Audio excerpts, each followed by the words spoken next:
Hey, what's up guys? This is Dave from Crux Moto. We're going to be showing you today how to apply our pre-cut headlight film for the 2024 and up Subaru Impreza. This will also work on the Crosstrek model. This is going to be applied completely dry. So first you want to start by cleaning the headlamp and the surrounding area.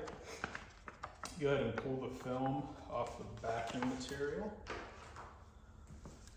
And we're going to be aligning where this black portion is.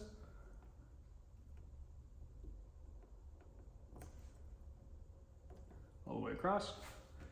And once that's aligned, just go ahead and start to work it down with your fingertip.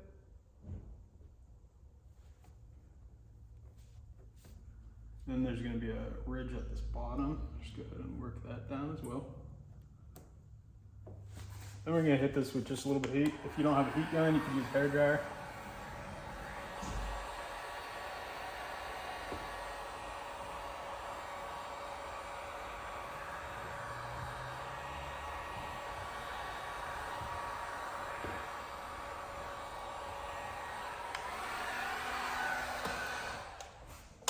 This is the dark smoke film. This is also available in a light smoke film. If you're interested to purchase, there's a link in the video description below. Let us know if you have any other questions, and thanks for watching.